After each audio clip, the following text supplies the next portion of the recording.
कुछ तो ऐसा है जो अंकल मिस राबिया से छुपा रहे हैं। अब आप मुझसे बातें छुपाने लगे। कोई बात नहीं अब्बा, पता तो मुझे चल ही जाएगा।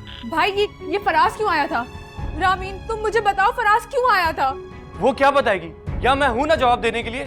मुझे ऐसी शादी नहीं करनी दादी जिसकी तैयारी के लिए मेरा बाप लोगों का मकरूज बन जाए। इतना मुझे अंदाजा है कि ये सब कुछ वो ब्लैकमेल करने के लिए कर रहा है। हुमायूं से कहो, अगर वो चाहता है कि तुम्हारा मुंह बंद रहे तो उसे कहो घर का हमारे नाम कर दे। हो सकता है अपने फाइनेंशियल हालात की वजह से अपनी बीमारी अपनी फैमिली से छुपाता हूँ। जहाँ तक मुझे रिपोर्ट की समझ में आई है, अंकल को ऐसा कोई भी इशू नहीं है। और जिस हॉस्पिटल से मैंने उन्हें पिक किया है वो किडनी ट्रांसप्लांटेशन का सबसे बड़ा हॉस्पिटल है। ट्रांसप्लांटेशन वो अफोर्ड कर नहीं सकते, वो कर क्या रहे थे वहां पे? उनको ऐसा कोई इशू भी नहीं है। तो काशान किसी भी डॉक्टर से उनकी रिपोर्ट चेक करवा लेते, पता चल जाता तुम्हें। रिपोर्ट की सारी पिक्चर्स मैंने बना ली हैं, मैं तुम्हें सेंड करता हूँ, तुम किसी अच्छे डॉक्टर से मालूम करो। ये सब तो होता रहेगा, लेकिन जो मैं काम करने आया हूँ वो तो हल करो। इस फराज का मैं क्या करूँ?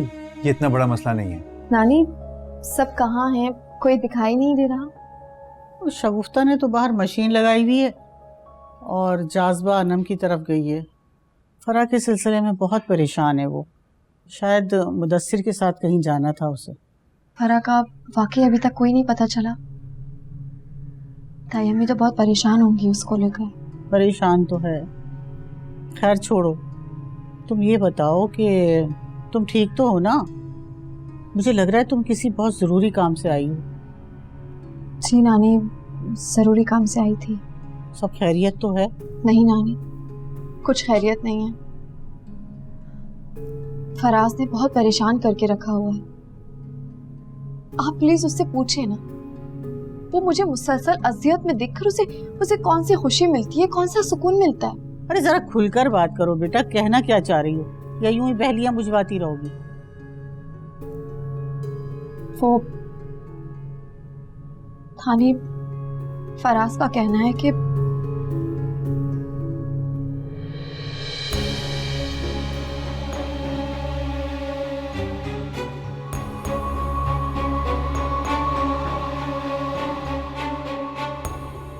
मिस राबिया अभी तक ऑफिस में? इस वक्त तक तो आप घर चली जाती हैं। सर वो एक्चुअली मेरे रूट की जो बस है उसकी टाइमिंग चेंज हो गई है, तो सोचा ऑफिस में जितना काम है वो निपटा कर जाऊं। ठीक है, चले मैं आपको घर छोड़ देता हूँ। अच्छा, ऐसी बहाने अंकल से मुलाकात भी हो जाएगी। काफ़ी दिन हो गए उनसे मुलाकात ही नहीं हुई मेरी। क्या बोला आपने? आपको अब्बू से मिले हुए काफी दिन हो गए? हाँ, वो क्या है कि मैं ही बिजी होता हूँ, अंकल ही बिजी होते हैं, मुलाकात ही नहीं हो पाई। एक दो दफ़ा आपके घर जब आया हूँ जब ही हुई है मुलाकात। मिस राबिया, कोई प्रॉब्लम है घर जाने में? मीन घर में सब खैरियत से? अंकल की तबीयत तो ठीक है? सब ठीक है, चलते हैं, थोड़ी देर में मैं अपना काम निपटा लूं। ठीक है। मिस राबिया, आपसे एक सवाल करना था। सवाल पर्सनल है, I hope you don't mind. जी कहें। आपका वो जो 7 वाला प्रपोजल था वो अभी तक है या फिर ख़त्म हो गया? सर मैं तो अंधेरे में भी संभल कर चलती हूँ, ये तो फिर भी रोशनी में दिखने वाला घड़ा है, बचा लूंगी मैं। चलें, मैं नीचे आपका वेट कर रहा हूँ। Thank you.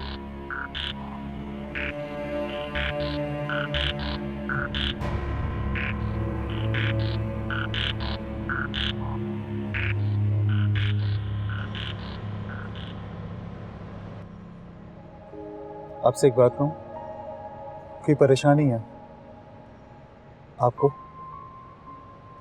नहीं सर, ऐसी तो कोई खास बात नहीं है। ख़ास नहीं है तो फिर आम बात बता दें। आई मीन आप सारे रास्ते खामोश रहीं और अभी आपका घर आ गया है।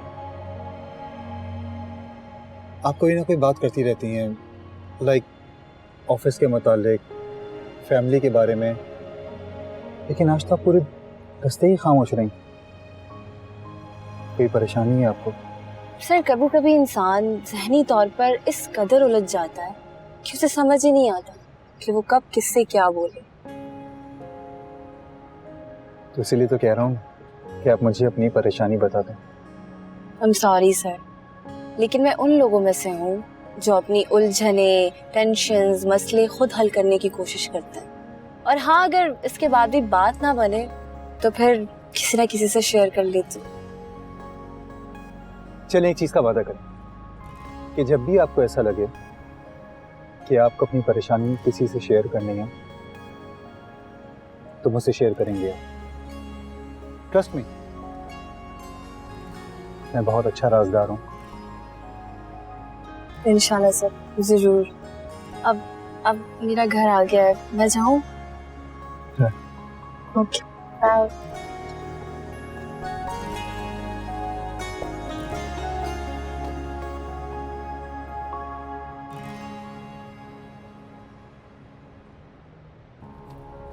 रामीन, तुम कहाँ जा रही हो? मैं वापस अपने घर जा रही हूँ और यहाँ रुक के मैं करूंगी भी क्या? गैरों के घर कोई कितनी देर रुक सकता है? अरे लेकिन मेरी बात तो सुनो रामीन।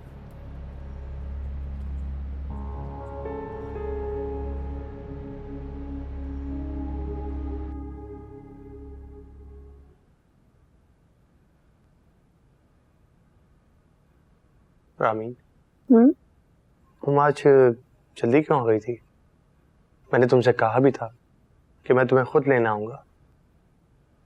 तुम्हारी ताई अम्मी से मुलाकात भी हो जाती। ताई अम्मी घर पर नहीं थी।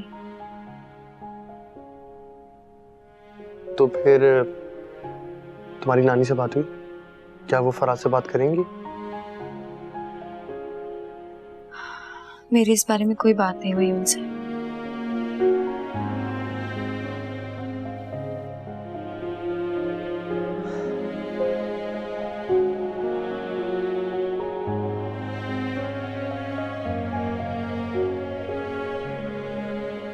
मैं अपनी बेटी फरा के लिए परेशान हूँ। उसका कहीं पता नहीं चल रहा। दसियों घर फिरे मैं और अनम, मगर मेरी बेटी का कहीं पता ना चला। और आप रामीन के लिए रो रही हैं? जो कुछ फरा के साथ हुआ है ना, वो सब तुम्हारी कम अकली का नतीजा है। क्या किया है मैंने? कौन सी कम अकली दिखा दी? अरे अपनी बेटियों का हाथ कौन इस तरह अजनबियों के हाथ में दे देता है? लेकिन तुम्हारी आंखों पे तो दौलत का पर्दा पड़ा हुआ था। हमारा क्या कसूर है इसमें? आपका कोई कसूर नहीं, सारा जुर्म मेरा ही है। लेकिन अम्मा एक बात सुन लें, ये जो रामीन नई कहानी घड़ के गई है ना, आप खुदा के वास्ते मुझे इससे दूर रखें। कैसे दूर रखूं? बुलाओ अपने बेटे को, उसको फराज को, और पूछो अब इतने अरसे बाद किस बात का वावेला मचा रहा है वो। पंचायतें बाद में लगाइएगा, पहले मेरी बेटी का तो पता चल जाए। अपनी बेटी का बड़ा गम है तुम्हें, और वो जो बच्ची बे माँ बाप की औलाद है उसका कोई ख्याल नहीं है तुम्हें। क्या ख्याल करूं मैं? फराज को वो छोड़ के चली गई, अपनी मर्जी के शौहर के साथ रह रही है। अब क्या मैं अपनी जान दे दूं? क्या करूं मैं उसके लिए? हर वक्त रामीन रामीन रामीन उसी की पड़ी रहती है बस। जान दे दूंगी मैं तो अपनी। अल्लाह बचाए मुझे इससे तो। रामीन, रामीन, क्या हुआ है तुम्हें? और तुम बात बात पर मरने की बातें क्यों शुरू कर देती हो यार? पागल तो नहीं हो गई हो? राबिया, यहाँ तो जिंदगी ही रूठी हुई दिखाई दे रही है, तो मरने की ही बातें करूंगी ना। तुम बेफिक्र रहो रामीन। दादी ने फुप्पो से बात कर ली थी और उन्हें काफी देर तक उन्होंने समझाया भी। तो फिर बताओ, उन्हें समझ भी आया है या नहीं? तुम जानती नहीं हो उन्हें क्या कि वो किस किस्म के लोग हैं? एक नंबर के मौका परस्त लोग हैं वो। और रामीन, मुझे तो ऐसा लग रहा है जैसे इस सब के पीछे फराज भाई का कोई ना कोई मकसद छिपा है, लेकिन बस उनसे उगलवाना बाकी है। क्या उगलवाऊं राबिया? वो यहाँ आया, धमकाया और चला गया और हम चुप रहे। और तुम यकीन करो, गुड मॉर्निंग गुड नाइट का मैसेज वो कभी मिस ही नहीं करता अब। और अब तो मैं हुमायूं से भी अपना मोबाइल छुपाने लगी हूँ।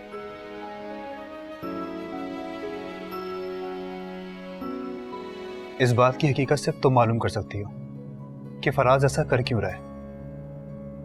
आई एम श्योर हुमायूं और रामीन का फराज के अगेंस्ट ये प्रोपेगेंडा है। जुबिया, तुम्हारी हर बात उल्टी होती है। क्या मतलब? मुझे समझ नहीं आई ये बात। नहीं समझ में आया? तुम्हें समझाने के लिए ना बहुत टाइम चाहिए, जो कि मेरे पास है नहीं।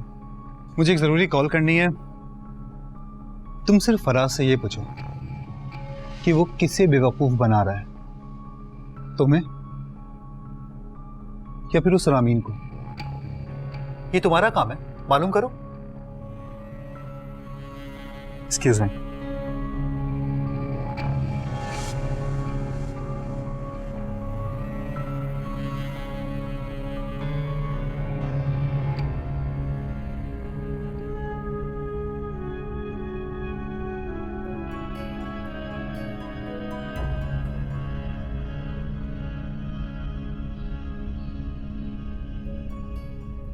वाह फराज भाई, कमाल ही कर दिया।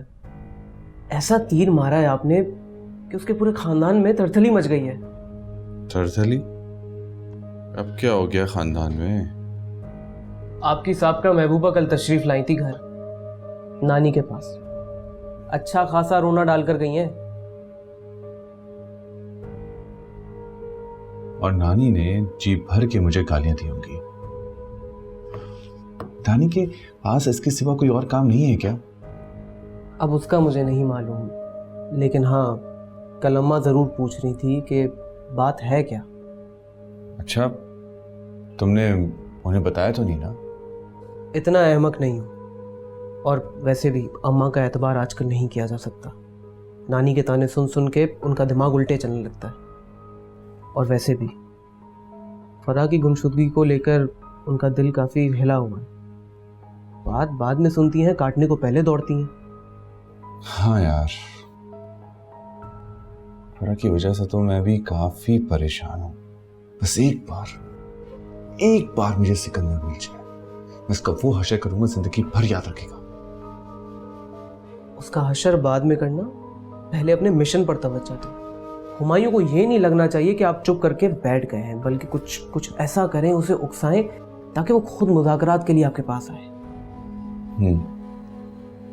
तुम ठीक कह रहे हो, लेकिन एक बात याद रखना कि अगर मुझे ऑप्शन मिला कि मैं घर में से या रामीन में से किसी एक को चूज करूं, तो मेरी तरजीह रामीन होगी। अच्छा, ले लेना रामीन।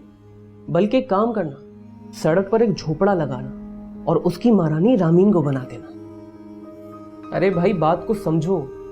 रामीन को हासिल करना कोई बड़ी बात नहीं है, घर हासिल करना मुश्किल है। घर के कागजात हासिल हो जाए, मैं वादा करता हूं रामीन को वापस ले आऊंगा।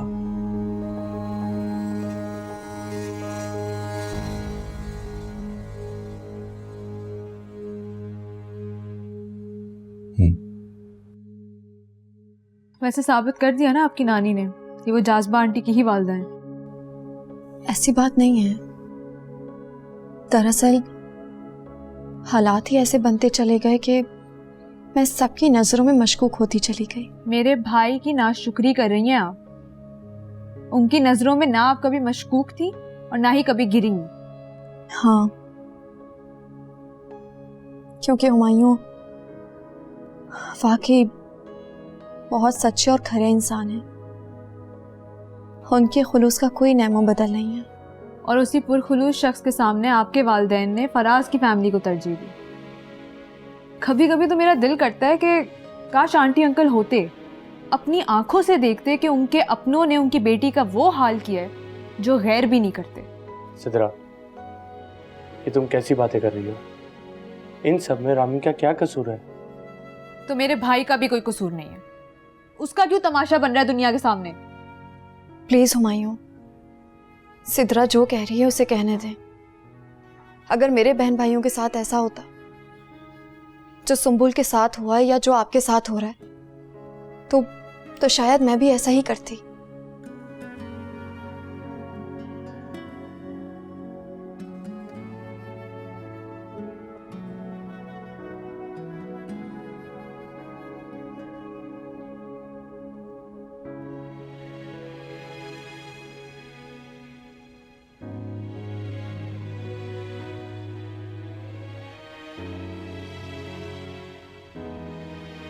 कैसे तुम्हारी नानी ने मेरी बेइज्जती की। तुम दोनों क्यों मेरी इज्जत का जनाजा निकालने पर तुले हुए हो? अम्मा, ये नानी ने बेइज्जती इसीलिए की है क्योंकि हम उनके बेटे के दर पर पड़े हैं। जब हम हुमायूं के घर पर रह रहे थे तो कैसे चक्कर पर चक्कर लगाती थी यही नानी। हंसता बोलो, सुन लेंगी वो। मम्मा, किस बात की टेंशन ले रही हो? ये घर आपके वालिद साहब का भी है, तो जितना हक उनका है उतना ही हक आपका है। इसलिए आराम से रहें यहाँ पर, जिस तरह अनम और फरा रह रही थी। रह लूंगी, आराम से सुकून से रह लूंगी मैं, लेकिन तुम रामीन का पीछा छोड़ दो। मैं तुम्हारे आगे हाथ जोड़ रही हूँ। वाह, कर लो बात। अम्मा, अभी तो रंग में भंग डला है और हमारी माँ कह रही है सब छोड़ दो। जी, और एक बात याद रखिएगा, मैं रामीन का पीछा कभी भी नहीं छोड़ूंगा। जब भी मैं उसके साथ उसे देखता हूँ ना, तो मेरा खून खोने लगता है, उससे बर्दाश्त नहीं होता है। चाहे उसकी बद्दुआओं से तुम्हारी बहनों के घर उजड़ जाए। अरे मेरी फर्रा का पूरे शहर में कहीं पता नहीं चल रहा कि कहाँ चली गई। ये रामीन की बद्दुआ लगी है उसे, मेरा दिल कह रहा है। अम्मा, कोई बदुआ वतुआ नहीं है, आंखों देखी मक्खी निकली है फरा ने। और तुम छोटी छोटी बातों पर टेंशन क्यों ले रही हो? हम हैं ना, लगा लेंगे पता।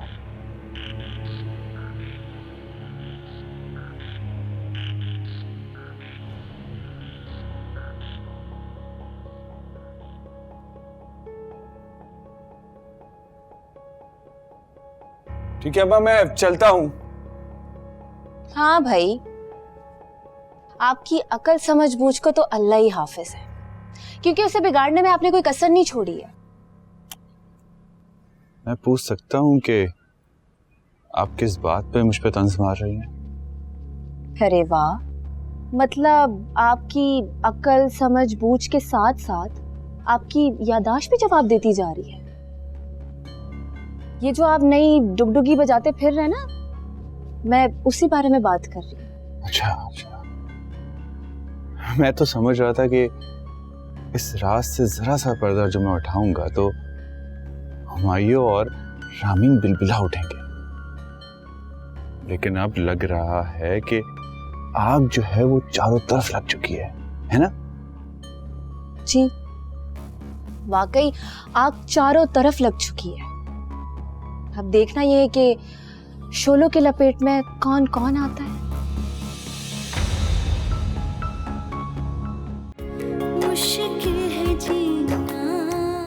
मैं तुम्हारा साथ कभी नहीं छोड़ूंगा। मेरा बस चले तो तुम्हारी आंखों में कभी आंसू ना आने दो। भाई, मैं अम्मा को 1 हफ्ते का कह के जा रहा हूँ, लेकिन 15-20 रोज लग सकते हैं। ऐसा क्या हो गया आपके दोस्त को जो अब इतने दिन वहाँ रुकेंगे? पता नहीं मेरे अब्बू को बैठे बिठाए ऐसा क्या ख्याल आ गया जो वो 15-20 दिन के लिए लाहौर जा रहे हैं किसी काम से। अपने वालिद से कहेगा कि लाहौर जाने से पहले मुझसे मिलकर जाएं। तुम सिर्फ और सिर्फ मेरी हो, समझी? मैं लानत भेजती हूँ तुम पर और तुम्हारी ये सोचे समझे मंसूबे पर।